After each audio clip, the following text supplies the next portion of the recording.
Domínguez. Isidro, al que conocemos pues tanto Rosa Castells como yo ya hace un tiempito, está doctorado en Arte y Literatura por la Universidad de La Laguna y ya empezó a trabajar casi desde sus inicios sobre la imagen poética surrealista a través de la obra de Óscar Domínguez.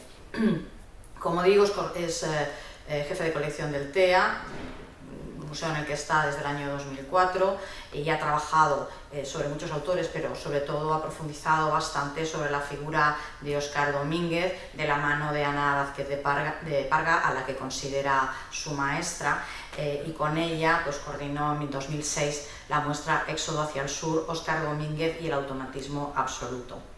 Ha sido comisario, como digo, de bastantes exposiciones sobre Óscar Domínguez. Óscar Domínguez, una existencia de papel, el año 2011. Óscar Domínguez en el mito y el sueño, como proyecto de exposición permanente entre el año 2014 y 2016. Y junto al profesor checo Pavel Stepanek, el proyecto Óscar Domínguez en Checoslovaquia, 1946-1949, en el año 2017. Ha sido miembro del equipo curatorial que ha elaborado la programación artística del TEA desde el año 2011 y 2018, junto a Yolanda Peralta y Antonio Vélez La Torre. Yolanda Peralta, que yo sepa, ya no está en el museo, estaba ya de profesora en la Universidad de La Laguna.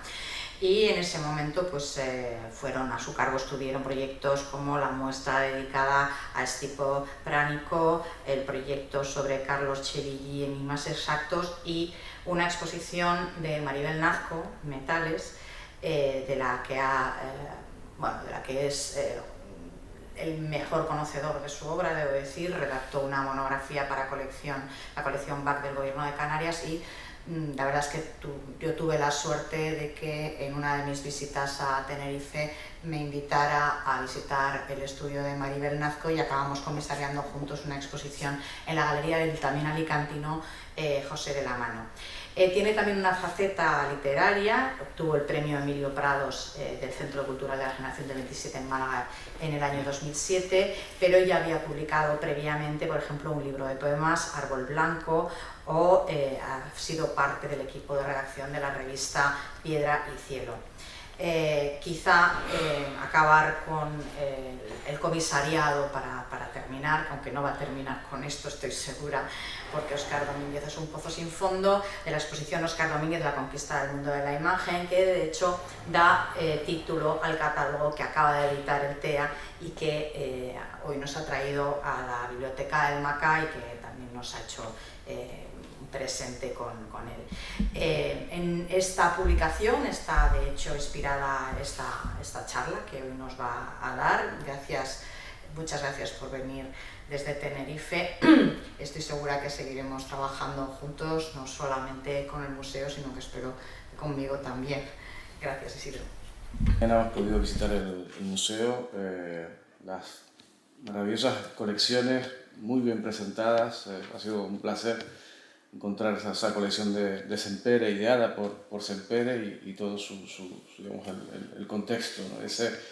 Se vive en el museo la pasión, el amor del artista por construir esa colección que podemos visitar, y quedó absolutamente maravillado, ¿no?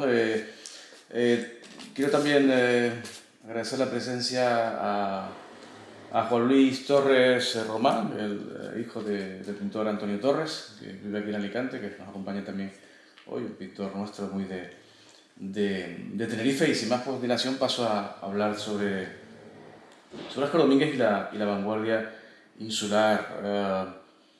Una imagen que tenemos habitual más en la cabeza de Domínguez pues es una de estas imágenes de los años 50, ¿no? Este personaje de cabeza honda, grande, ¿no? Casi un gigante, como diría su amigo Leo Malet, ¿no? Con esa mirada tan profunda, un tanto esquiva en ocasiones, ¿no? Un personaje airado, decía uno de los biógrafos de Picasso, Brassai, que Domínguez era una persona tremenda, ¿no? Lo recordaba haciendo el vacío alrededor suyo con un revólver, ¿no?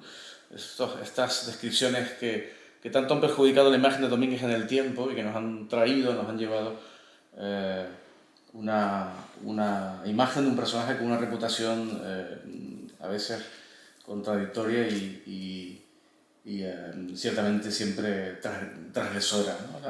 Aquí vemos a Domínguez con sus objetos de los años 50, pero vamos a retraernos a los años 30, una imagen westeraliana, aquí con su compañera de aquel entonces, con Roma Danska, la pianista, en un viaje que Domínguez realiza a Tacoronte, viviendo en París en el año 33, ¿no? Domínguez, hay que decir que está imbuido realmente de los pies a la cabeza por todo el paisaje, por toda la naturaleza de su isla natal, por esas vivencias de la infancia, y va a estar siempre, va a haber un cordón umbilical que lo une a la tierra de forma plena. Bueno, en estos últimos, decía Isabel Tejeda, que se habían realizado distintos trabajos, proyectos sobre Oscar. Es verdad que creo que es un pintor que estamos conociendo ahora, se están abriendo nuevas gavetas, nuevas puertas dentro de su biografía,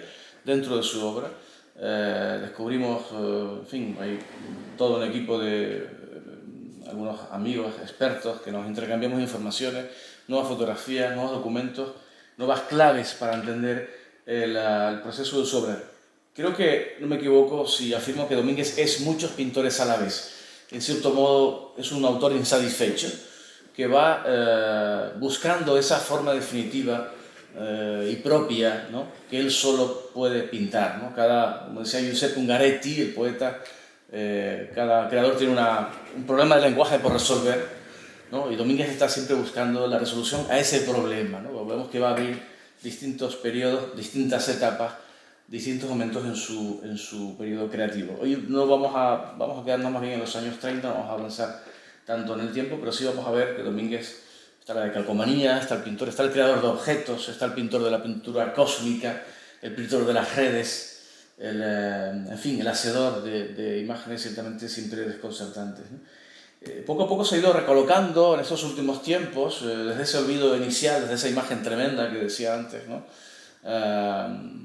que lo había lanzado un tanto hacia el olvido, poco a poco pues ha ido tomando más protagonismo, ¿no? Hace poco el Reina Sofía hacía una revisión de su colección, de repente paseando por Madrid, ¿no?, veo que habían empapelado las calles con Déjate atrapar, ¿no? Vemos el cuadro de Oscar Domínguez del año 34, Mariposas perdidas de la montaña, que es una de las piezas más emblemáticas, donde vemos a unas guanches, ¿no?, unas mujeres aborígenes en lo alto de una cima de una montaña, intentando cazar, ¿no?, o cazar con la mirada, ¿no?, porque no hay violencia en la imagen, pero hay una suerte de adoración de la cima y de esas mariposas. Un cuadro bellísimo y fascinante. Definición que creo que es necesaria para situar a Domínguez en su contexto plenamente.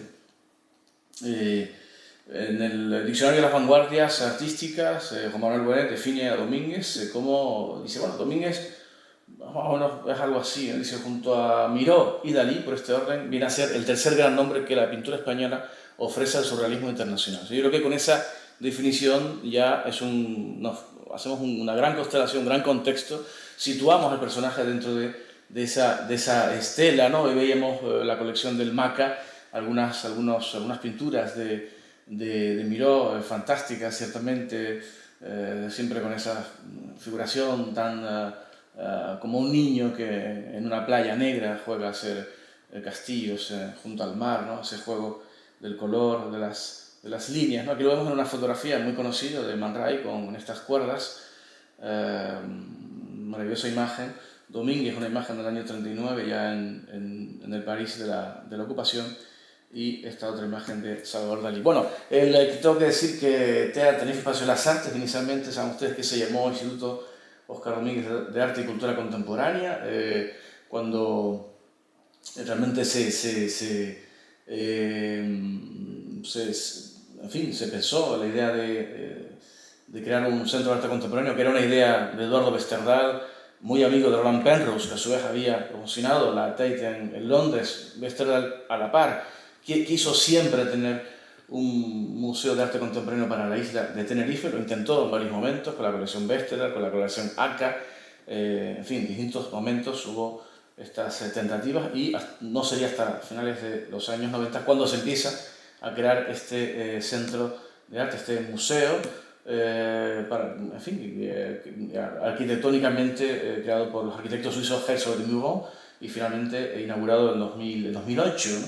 Se pensó, claro, en un nombre, ¿no? Pues yo creo que a la par que, por ejemplo, el Instituto Valenciano de Arte Moderno, Julio González, ¿no? Un nombre que pudiese figurar como bandera dentro del título del museo y evidentemente Óscar Domínguez, considerado el artista canario más internacional de todos los tiempos, pues parecía que era evidente que debía estar en esa andadura, ¿no? Por lo tanto, la colección primera comenzó con Óscar Domínguez. Hoy en día podemos decir que es un milagro, después de 30 años se ha construido desde cero, desde la nada, una colección importante y una colección que se extiende también hacia otros protagonistas del arte en Canarias, protagonistas del arte nacional y también, por supuesto, siempre la relación internacional que Canarias ha tenido con otros personajes internacionales, ¿no? Aquí vemos el museo en activo, programas también de acciones de restauración, en fin, en conferencias, ciclos, y las exposiciones dedicadas a Domínguez, que como antes comentaba Isabel Tejeda, pues han sucedido en el tiempo, porque dentro de ese personaje que nos ha permitido o ha abierto muchas facetas, muchas etapas, para los comisarios es fantástico, porque podemos dedicar la mirada sobre un aspecto en concreto, ¿no? Domínguez, como digo, no es un autor, digamos, que tenga siempre una misma línea de visión, sino que va abriéndonos estas muchas ventanas, con lo cual hicimos una existencia de papel, hicimos El Termito del Sueño, la época checa tan llena de guiños hacia el arte republicano español, Casi al azar, en relación a la decalcomanía, al arte gestual, La conquista del mundo por la imagen o Los dos que se cruzan. Bueno, hemos elegido esta imagen también para el cartel de la charla, Domínguez en Tacoronte, el año 33. Decía antes que es un personaje donde su iconografía está imbuida plenamente del horizonte insular. Aquí vemos al joven Domínguez subido en las playas, en las costas de Guayonje, en Tacoronte, en el norte de Tenerife, aquí con varios amigos, también en aquel contexto, ¿no? Los poetas surrealistas hablan de la condición mágica de las islas, ¿no?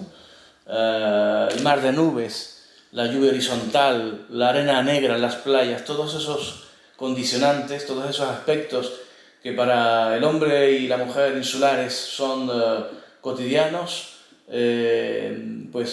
realmente no dejan de ser maravillosos y poéticos, ¿no? Quiero decir que Domínguez, de alguna manera, cuando aparece en la escena internacional surrealista en el año 34, cuando se presenta a Breton, dice, no, es que este hombre de las Islas Canarias es un surrealista espontáneo, ¿no? Ya él es surrealista, porque esas imágenes están incorporadas, digamos, a su universo y a su imaginario, ¿no? Esto es lo que de alguna manera viene a diferenciar su poética pictórica de personajes como, decíamos antes, Miró, Dalí u otros, ¿no? Es verdad que hay una influencia, y ahora lo veremos inmediatamente, daliniana al principio, como puede haberla en otros pintores, pero a diferencia de Massenet o, por ejemplo, de Planels, ¿no? La obra de Domínguez tiene traza una diferencia importante, porque precisamente esa condición natural, esos elementos mágicos de su territorio insular, la condicionan y le dan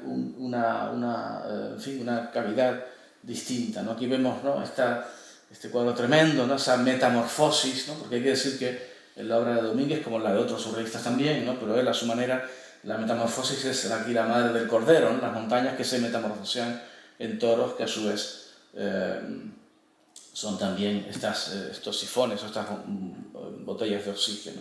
El castillo de Domínguez, que su padre construyó en una pequeña loma, en una cima, en las playas de Guayonje, va a ser un lugar, los que hemos podido visitarlo, cuando llegas a este lugar y contemplas el horizonte marino, ¿no? Justo en un lugar en el que si miras a la derecha, hacia el alto de los acantilados, puedes ver la casa donde vivió la escultora María Belén Morales en los años 70, 80, ¿no? Esa presencia también magnífica escultora, ¿no? Es un lugar maravilloso y desde allí podemos reconocer algunas de sus pinturas, podemos idear el momento en el que las hizo, ¿no? Bueno, algunas otras, hay que decir que estas imágenes de la naturaleza insular vienen alentadas también por todo un elemento que es, digamos, la tradición de los viajeros a las Islas Canarias, que de alguna manera, pues, especialmente científicos, que vienen a investigar los endemismos en las islas, y en sus notas de viaje siempre van a recoger las imágenes de los dragos, las imágenes de las montañas, las imágenes de los parajes mágicos que van a alentar a tantos poetas y pintores de estos momentos, como en el caso, por ejemplo, de un coetáneo de Domínguez, Juan Ismael, otro de los pintores de esa vanguardia insular de aquellos años 30. ¿No? Bueno, aquí tenemos otras imágenes también ciertamente interesantes, muy, digamos, geológicas, ¿no? Esta carretera, ¿no? Que llegaría hasta la cumbre, el gran circo, el Valle de Ucanca, que alberga luego el Teide, ¿no? Saben ustedes que la montaña está sumergida, o digamos inserta dentro de de un gran circo, un gran cráter, ¿no? Supuestamente de otra edad geológica anterior, ¿no? O otros lugares también ciertamente mágicos que, como digo, condicionan la mirada del pintor, estos paisajes lunares que luego veremos en su pintura de la era cósmica. Aquí vemos a Domínguez con López Torres, otro personaje de la vanguardia del grupo de Gaceta de Arte, un personaje fundamental, el más escorado hacia la izquierda, el más surrealista de todos, en cierto modo, y que tendría una suerte, digamos, desigual en aquella hora de la vanguardia tras el alzamiento militar. Esta foto nos parece ciertamente reveladora. Aquí vemos a Óscar y López Torres, parece que están como decidiendo, hablando sobre qué pinturas exponer en la exposición del año 33 en el Círculo de Bellas Artes de Tenerife. Hay algunas pinturas en paradero desconocido en esta fotografía, lo cual para nosotros es ciertamente un documento excepcional. Y luego pues ya vemos algunos de sus obsesiones, estos elementos que son como relatas, ¿no? Son artefactos, son mecanismos que van abriendo el espacio, ¿no? Como digamos, sí, a la manera casi de gavetas, ¿no? Que nos muestran el interior de la mujer, en el caso de Dalí, por ejemplo, en la Venus, ¿no? Famosa y conocida. Domínguez utiliza elementos que van abriendo también el interior de los elementos, ¿no? Sin duda ese corte que quiere mostrarnos eso que está del otro lado, ¿no? Como en este cuadro, la mujer que nos está negando, está mirando hacia otra realidad, nos está abriendo un poco también ese horizonte del sueño, que es paisaje, que es también magma. Vemos como él aprovecha, antes decía, es un pintor daleniano al principio, pero trasciende ese dalenismo o se apropia de él, ¿no? para su uso propio. Aquí vemos como las formas de la mujer se convierten de forma orgánica en tierra, en magma, en elementos de la propia orografía de la isla natal de Óscar Domínguez. Y luego ese misterioso ojo escindido de la cavidad ocular, ¿no? Decía Saran Alexandrian que esto le recordaba, ¿no? El famoso cuadro de Victor Bronner del ojo enucleado, ¿no? O, en fin, la película famosa de Dalí y Buñuel, El perro andaluz, donde ese corte del ojo, pues metafóricamente, indica la apertura hacia una nueva mirada, una forma de ver imaginativa, digamos, que mira, ¿no? Hacia el mundo de lo onírico, el mundo hacia otra realidad, ¿no? Como diría el poeta Roberto Juarros, ese abrir escalas en la realidad hacia otras visiones. Vemos ciertamente que el Domínguez de estos años, 33, participa de estos lenguajes orgánicos en su pintura, y aquí vemos una de las imágenes más sobresalientes, uno de los cuadros capitales de aquellos años. Año 33, El Drago de Canarias, un cuadro que pertenece hoy en día a la colección Abanca, la colección de La Coruña. Para nosotros en Canarias un cuadro lleno de reminiscencias legendarias. Saben ustedes que Canarias, la imaginación, digamos, la tradición clásica, el Jardín de las Hespérides está situado en estas regiones atlánticas. Dice la leyenda que hay un dragón que custodia el Jardín de las Hespérides, las manzanas de oro, y pues parece ser que el drago de Canarias, este árbol milenario, pues viene a ser en fin, según la leyenda, una reminiscencia de aquel dragón, un árbol ciertamente de proporciones increíbles, que asalta a cada paso en nuestro paseo insular y que tiene unas condiciones jurásicas, ¿no?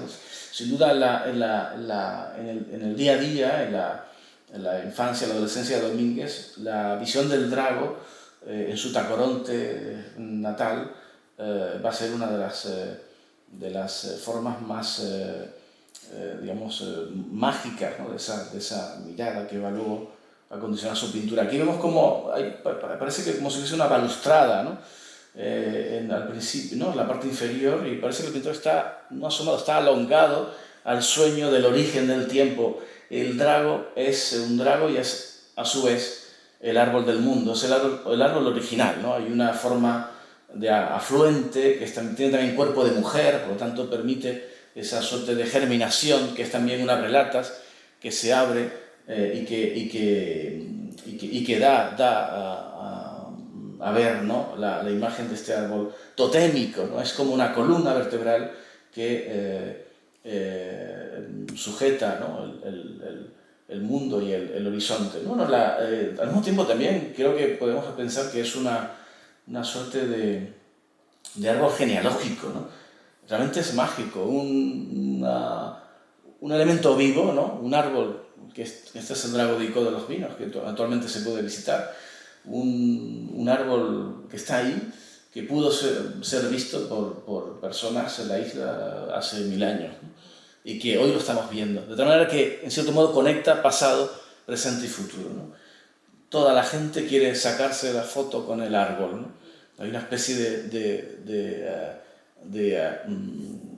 asimilación de este símbolo insular, ¿no? Que a su vez es, como digo, construye a su manera, de forma metafórica, una suerte de árbol genealógico de los tiempos, de las generaciones, de las personas que han habitado aquel lugar, ¿no? Y que conecta, como digo, pasado con el presente. Bueno, Domínguez, para celebrar a sus amigos de Gaceta de Arte, de esta revista de vanguardia internacional de cultura,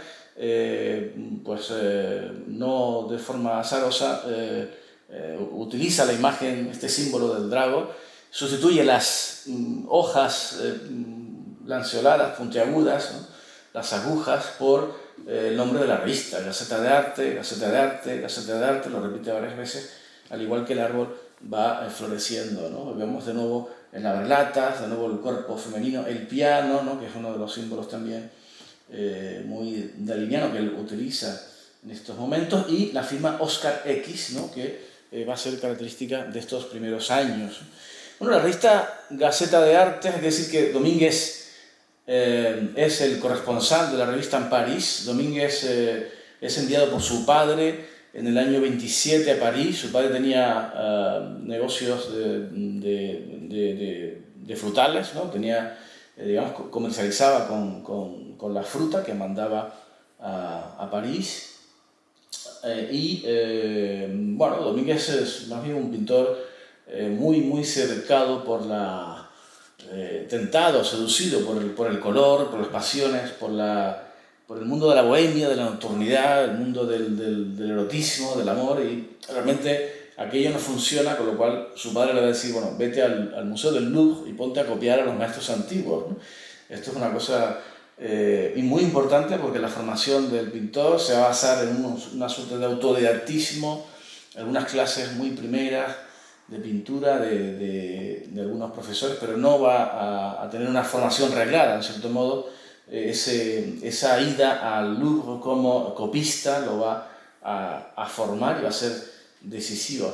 Domínguez va a estar, por lo tanto, en París vendría a Tenerife en el año 28 para hacer el servicio militar, volverá a París y luego lo vamos a ver en algunas ocasiones en el 33, en esa exposición surrealista, por ejemplo, también en el año 36, en algunos momentos, pero realmente va a estar en París. Él escribe a Eduardo Westerdahl que París es su horizonte, es su lugar de hábitat, es la ciudad que ama, es la ciudad que la acoge, ¿no? Por tanto, él está en París mientras se desarrolla habitualmente esta travesía de la revista Gaceta de Arte. Tengo que decir que Gaceta de Arte no es una revista surrealista. Hay un equívoco que se ha repetido durante mucho tiempo, y ahora veremos por qué, que ha relacionado Gaceta de Arte con el surrealismo. Gaceta de Arte, sin embargo, es una revista que está abierta a todo lo nuevo que está sucediendo en Europa. Eduardo Westerdahl su director, había hecho un viaje por Europa, especialmente por la Bauhaus y todo el arte nuevo que traían personajes también como Franz Roh. Y por lo tanto vamos a encontrar en este primer número, vean ustedes, arquitectura racionalista, con lo cual nada más alejado del surrealismo que el racionalismo, que la geometría, ¿no? Que el planteamiento, en fin, con lo cual vemos que hay contenidos diversos en aquella revista de expresión vanguardista. Aquí vemos algunos de los... Hay que decir que casi todos son, o todos son escritores, poetas, Emeterio Gutiérrez Albero al fondo, el personaje del sombrero, capital, es Agustín Espinosa. Tenemos aquí también delante a López Torres. El personaje de las gafas es Juan Márquez, escultor, y a continuación tenemos a Domingo Pérez Siminique. Aquí vemos este libro en sus dos de sus versiones, ¿no? Del realismo mágico de Franz Roh, con la traducción que se hacía para la revista de Occidente en el año 27, un libro del año 25, que fue fundamental para toda la generación canaria de la escuela Luján Pérez de Gran Canaria, realmente una escuela de pintores de una primera vanguardia que toma aquella enseñanza impresionista de salir al campo a pintar, los campos de Gran Canarias, como diría el poeta Alonso Quesada, tierras de Gran Canaria secas, sin colores, en mi niñez tan luminosa, ¿no? Esas tierras donde el oro de la luz, donde el elemento cenital, lumínico, está muy presente y que casi es matérico, ¿no? La luz se convierte en materia, las piedras cobran esa suerte de geometrías, los elementos indigenistas, canarios, populares, van a tomar ciertamente un protagonismo tremendo, ¿no? Una escuela además, la Luján Pérez, que se caracteriza por dar libertad, ¿no? a sus alumnos, a sus estudiantes, y practicar un método de trabajo totalmente, como digo, libre y pleno, ¿no? Sin duda, veíamos en estos días, rescatando algunas pinturas del pintor Antonio Torres, en sus bocetos que hacían la prisión de Faifes, también unos paralelismos tan interesantes, ¿no? con estas escenas indigenistas canarias de la escuela Luján, aquí las tuneras, las mujeres con las vasijas, en fin, cercadas también por los muros de la prisión. Aquí uno de los autorretratos del pintor primeros de aquellos años 20. ¿no? No, el caso de Juan Ismael también, que hay que decir que es uno de estos pintores de la escuela Luján Pérez, también de esta vanguardia.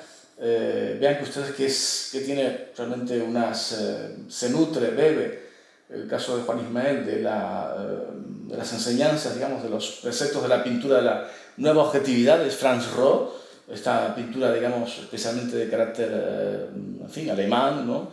Del neoexpresionismo, donde, en fin, Juan Ismael consigue realmente adaptarlo al regionalismo canario, con los elementos, con las casas, con los elementos de la vegetación, los cactus, los cardones, las piteras, y hacerlo propio.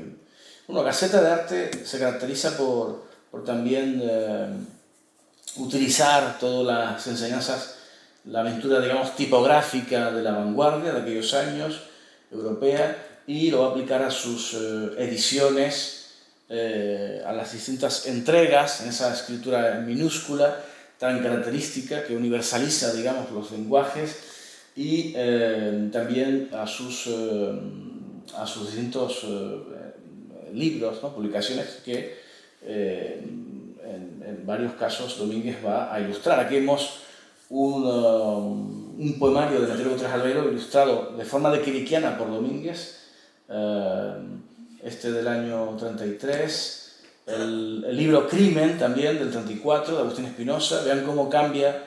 Teníamos a De Quirico, ahora tenemos, digamos, cuando digo De Quirico me refiero a la pintura, digamos, de carácter metafísica, ¿no?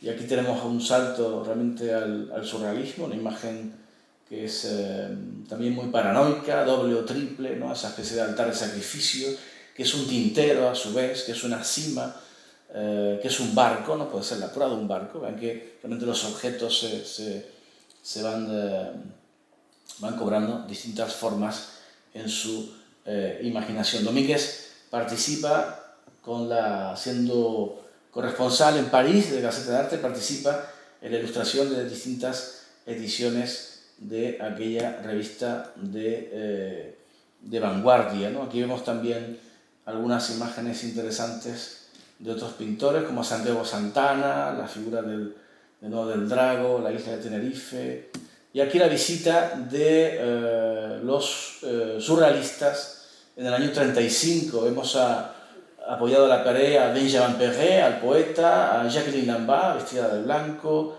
y al lado Agustín Espinosa, Minic y el poeta Pedro García Cabrera. Sin duda la suerte de Gaceta de Arte estaría también, digamos uno de los acontecimientos más importantes sería la celebración de la Exposición Internacional Surrealista, la Exposición Surrealista del año 35 en el Ateneo de Santa Cruz. Aquí vemos esta foto que es en fin, una foto muy conocida, una foto de grupo con Breton en el centro de la imagen, con Jacqueline Lambert, de nuevo con Benjamin Perret y los miembros de Gaceta de Arte, los poetas López Torres a la izquierda de Perret, Westerdal también al lado de Jacqueline Lambert, y del otro lado tenemos a Minic, a De la Rosa y a Agustín Espinosa. Hay cuadros que, por cierto, están hoy en algunas colecciones muy importantes, como aquel Man Ray de la colección del Pompidou, o este Miró, la colección central, en fin, Valentin Hugo al fondo, Picasso, Hansel Elmer. Es una exposición que tiene lugar en Tenerife en un momento, año 35, donde en verdad es una exposición, digamos, de un alto nivel, seguramente para la que la población de Tenerife no estaría preparada, ¿no? No hay un coleccionismo, nadie compra ninguna de estas pinturas que trae Breton y los suyos y que vuelve a llevarse en sus maletas de viaje. Es un Tenerife, digamos, que todavía muy cerca del lugar donde se realiza la exposición hay en Caboyanos, hay personas que cargan plátanos en alpargatas. Quiero decir que realmente es un acontecimiento que se produce en la isla con cierta sorpresa, cierto escándalo por parte de la gente, pero realmente es un acontecimiento que tiene en la isla en ese momento poca digamos, repercusión en lo que tiene que ver con el coleccionismo. Ojalá se hubiesen quedado algunas de estas pinturas en la isla. En cualquier caso es un acontecimiento en fin, muy notable, ¿no? Esa exposición surrealista primera en la isla de Tenerife, que luego va a marcar de alguna manera también algunos de los escritos de Breton, ¿no? Que va a llevar incluso la revista Minotaur, con esa famosa, esa conocida subida al Teide y esa visión del castillo estrellado. Domínguez va a presentar allí alguna pintura como esta, Deseo de verano. Domínguez no va a estar presente en esta exposición organizada por los surrealistas, pero sí va a llevar un objeto, y esta pintura Deseo de verano, donde vemos de nuevo algunos elementos muy claros del paisaje geológico, totémico de Canarias, ¿no? Fíjense alguien me decía alguna vez que son esos esa especie de muros, ¿no? Que de alguna manera están siendo, ¿no? Contenidos, ¿no? Por esos dos extraños personajes al fondo que luego se repiten en un primer plano. Realmente vemos que hay una clara alusión a algunos paisajes. Bueno, la revista Gaceta de Arte, en el número 35, sí que sería eco de esa visita surrealista como uno más de los sismos o de los lenguajes de vanguardia de aquel momento, y sitúa su posición al respecto, ¿no? Y Westerdahl es claro en señalar que es uno más de los lenguajes a los que atiende esta publicación, pero uno de los lenguajes con más fuerza de ese momento de la vanguardia. Ya casi finalizando el año 35, va a aparecer este boletín internacional. El primer boletín había sido publicado en Praga, el segundo en Tenerife, el tercero en Bélgica y el cuarto sería ya publicado en Londres en el año 36. Vemos que está ilustrado por Óscar Domínguez, con una pintura que está en el Museo de Bilbao, el Museo de Bellas Artes de Bilbao, El Cazador, y editado por, como dice ahí, el grupo de Gaceta de Arte y el grupo de los surrealistas de París, ¿no? O sea que es una publicación ciertamente importante, este boletín firmado en Tenerife, que viene a situar, digamos, a Tenerife como uno de los lugares de predilección del surrealismo internacional. Bueno, Domínguez, en su imaginario pictórico, vemos cómo realmente plantea imágenes sorprendentes. Está este domingo, este dimanche, que representa estos caballos, ¿no? Cortados por un espejo. Podríamos pensar que el espejo, en cierto modo, divide la realidad del deseo, ¿no? La realidad del sueño. Sin embargo, las dos realidades son igualmente oníricas.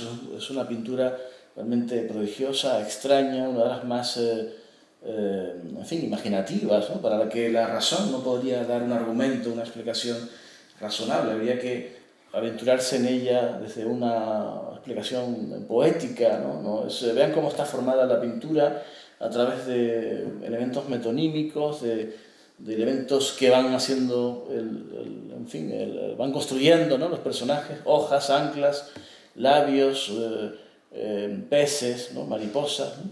No, si yo tuviera que hablar si tuviera que darle un título a la pintura, hablaría de un elogio del amor. Fíjense, la cometa, que está hecha con labios, en lo alto de la imagen, ¿no? Y es una pintura que Domínguez regaló a Marcel Ferry, una poeta surrealista con la que mantiene entonces un encuentro amoroso muy intenso y que va a marcar, en cierto modo, estos años 30 de Oscar, ¿no? Aquí lo vemos, una foto maravillosa.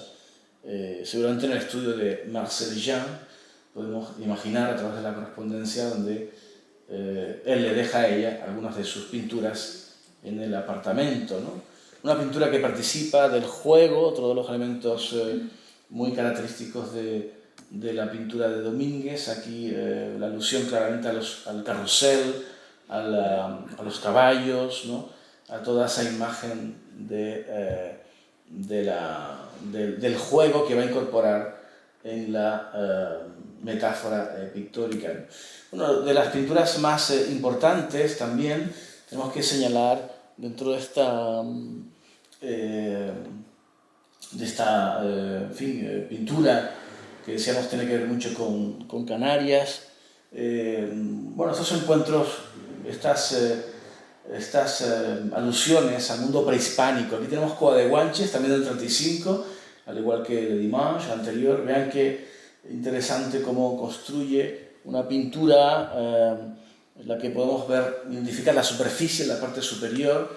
Este personaje que está pescando representaría, en cierto modo, el mundo consciente, la conciencia, el mundo de la realidad. Y sin embargo, toda esa profundidad, ¿no? Que está enterrada, el mundo sumergido, tendría que ver con el mundo del inconsciente. Esa primera lectura se completaría si pensamos que este mundo enterrado es el mundo aborigen, es la vida anterior de la isla, ¿no? Este mundo lleno de una suerte de elementos, de columnas totémicos, por estos personajes que van sosteniendo como si fueran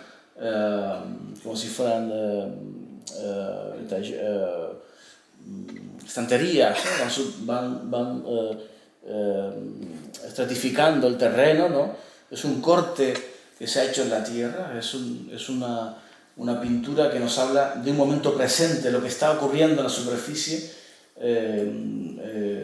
es un presente y también lo que está debajo es presente. Al mismo tiempo está sucediendo todo, ¿no? Ese pasado, ese mundo enterrado, ese mundo aborigen, putrefacto, que está en descomposición, esas formas orgánicas son también presentes. De alguna manera Domínguez está aludiendo a esa memoria enterrada, a esa vida anterior que permanece oculta. Es una pintura que plantea, en cierto modo, una interrogación sobre el origen de Canarias, sobre esa identidad también interrumpida, como Millares se preguntaría al mismo tiempo en sus arpilleras, ¿no? Cuando las deshace y hace esos proyectiles, ¿no? esos cortes, esa violencia que emplea en los tejidos, ¿no? Y los quiebra, los rasga, y que sin duda vienen de su visión de las momias canarias, del Museo Canario, y toda esa influencia que lo va a llevar a plantearse una gran interrogación sobre el origen del tiempo y sobre el origen de las Islas Canarias. Volviendo al juego, volviendo a París, tenemos imágenes también ciertamente interesantes de Domínguez como hacedor de objetos, aquí con Marcel Jean. Vean cómo abre la imagen, la palabra París, su ciudad querida, su lugar de acogida, en abrelatas, y cómo construye estos objetos. Aquí vemos también una minuta de violín que está escondida, y un reloj. No es un objeto realmente enigmático, pero que viene a darnos cuenta de esa pasión también por la gran ciudad, como decimos, esa pasión, ¿no? Y esa bohemia del pintor. Sin embargo, estos objetos también los encontramos en pinturas de estos años, también muy de tono canario. Aquí esta figuración de extraños personajes, donde los cardones, las montañas, las nubes van a estar nuevamente integradas en la pintura. O esta otra, la vague, la ola, ¿no? Las olas, ¿no?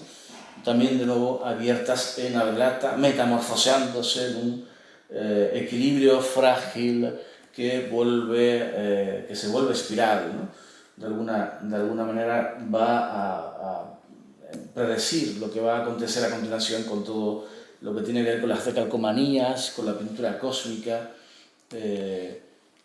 O aquí está Constelación en abrelatas, que perteneció a Eduardo Pesterdal, donde vemos cómo se va abriendo el espacio celeste a base de pequeños objetos, ¿no?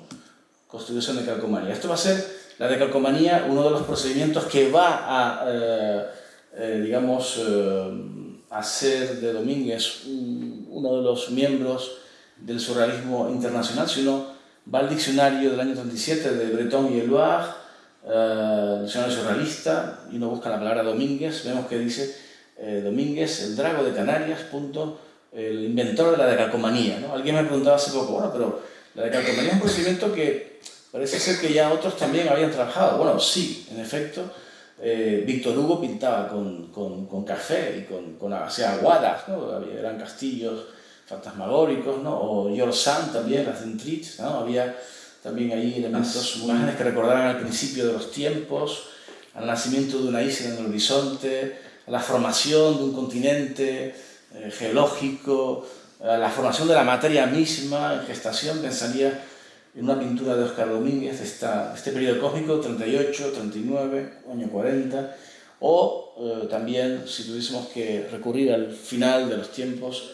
al agujero negro que todo lo engullirá y todo lo engulle, pensaría en una de estas pinturas cósmicas de Domínguez del año 39. Ciertamente de nuevo la relación con la naturaleza insular está presente. Vean esos barrancos tectónicos, estas formaciones geológicas que recuerdan sin duda a esos barrancos, esas grutas de acantilado que pudo ver el pintor en su infancia. De nuevo, en esta pintura llamada El Soplo, donde asistimos de nuevo a un corte, ¿no?, vertical que nos permite ver el interior de la materia, de la Tierra. Vemos esos estratos geológicos, descubrimos un átomo, un huevo, una especie de, no sé, una especie de huevo cósmico o forma fundacional del origen enterrado, y una mujer aborigen a este lado, tal vez durmiente, ¿no? Un cuadro sin duda realmente interesantísimo del año 40, ¿no? Domínguez, vemos de nuevo esa obsesión por representar el interior de las cosas, por recurrir y remitirnos a esa vida anterior también del origen. Aquí otra pintura del año 40, esta de la colección de Tea Tenerife Espacio de las Artes, también surrealista en estado puro, las circunferencias, las espirales de la pintura, que se vuelve gestual, ¿no?, que es mar, que es agua, que es tierra, y esta metamorfosis plena de un personaje que puede ser una especie de planta carnívora metamorfoseada también en insectos, ¿no? Dentro de la pintura de los años, de finales de los años 30, año ya 40, es lo que Domínguez llamaría litocronismo, ¿no? Lito, cronos, piedra, tiempo, una suerte de petrificación del tiempo que aquí se ve de forma clara en estos personajes que parecen montañas, que son rosas petrificadas, que son ríos, que son una suerte, yo creo, de inminencia, ¿no? Parece como si algo fuera a acontecer, a ocurrir, ¿no? Como si fueran las montañas a elevarse en armas, ¿no?, a tomar presencia humana entre las cosas, ¿no? Estas pinturas de esos años, finales de los años 30, son muy, digamos, biomórficas, ¿no? Hay muchos elementos animales, hay también vegetales, hay toda una amalgama de eso. Es una pintura de la forma antes de cobrar una forma precisa, de lo informe y de la gestación de la materia misma pictórica, ¿no? El litocronismo de estos años va a estar representado también por estas pinturas muy reconocidas por las pinturas de las redes, de las lianas, esta del año 39, que en cierto modo podría remitirnos a ese, vamos a decir, Picasso de 1906, 1907, esas formas, esas piernas íberas, ¿no?, esa rotundidad sólida y la unión de la lucha de estos personajes, ¿no? En fin, tremenda, ¿no? Una pintura en fin, muy bella. Nosotros en el museo, en la exposición La conquista del mundo por la imagen, presentamos realmente una pared litocrónica con algunas de estas pinturas, formando algún juego también, eligiendo algunos de los dibujos del año 38, también de personajes, como diría el poeta Juan Ramón Jiménez, en lucha hermosa de amor, lo mismo que un fuego con su aire, ¿no? Son una especie de imbricación de personajes que están engarzados de forma inseparable y que establecen un encuentro amoroso y al mismo tiempo una pugna, ¿no?, por desasirse, tremenda. Y aquí utilizamos también el elemento escenográfico que nos resultó realmente revelador, como fue la piedra del sur de Tenerife, las piedras de Arico, que introdujimos en la propia sala y creamos un ambiente con esa pintura litocrónica de esos años 30, tan interesante de la pintura de Oscar, ¿no? Aquí tenemos el cartel de la exposición por fuera del museo, con esa pintura llamada Primavera. Y en fin, vamos a ir acabando con algunas de las pinturas de estos momentos que antes decíamos se caracteriza por las redes, por las lianas. Eduardo Westerdahl decía que esta pintura de esos momentos tenía que ver con campos de concentración, tenía que ver con ese momento de Europa tensionado, o el momento del comienzo de la contienda bélica. Sin duda, esto, en fin, es demasiado explícito, ¿no? Tal vez no sea así, pero es verdad que es una pintura asfixiante, llena de formas punzantes, de puñales, de formas que cortan el espacio, que cortan el aliento y que cortan también digamos, el amor y todo en fin, lo bello, lo hermoso de la vida, ¿no? Hay como una especie de premonición, de catástrofe en estas pinturas de Óscar Domínguez. Son pinturas, por cierto, que nos llevan a hablar de el encuentro en Marsella de Óscar Domínguez con esos compañeros de generación que se reúnen en torno a la figura de Breton, aquí en la villa de Hervel. Tenemos a Remedios aquí, a Jacqueline Lambert, Elena Lam, tenemos a Víctor Brauner, a Wilfredo Lam, a Brian Fry con las gafas allí, Domínguez que está detrás, ¿no? Un poco oculto, Pino, bueno, una de las fotos muy conocidas de ese momento de Marsella. Y en estas otras fotos de Marsella, aquí Domínguez con Jacques Herol, ¿no? Todos los pintores de esa era surrealista, ¿no? Domínguez que no conseguiría en esa estancia marsellesa, en ese momento de la guerra, conseguir un visado de salida para alcanzar tierras mexicanas, tierras americanas, y volvería sobre sus pasos a la ciudad de París, ¿no? Un Domínguez que está practicando en esos momentos esta pintura de redes, esta pintura de personajes, esta pintura tan interesante.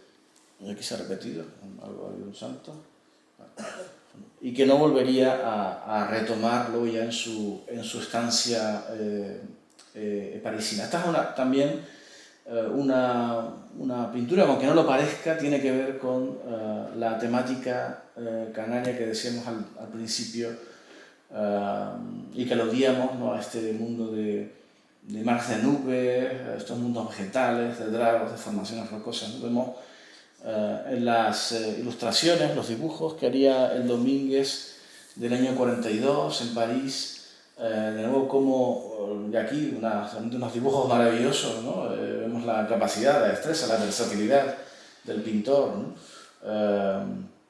Vemos como en su imaginario hay una afluente de imágenes que recurren a ese mundo atávico inicial de su isla nativa.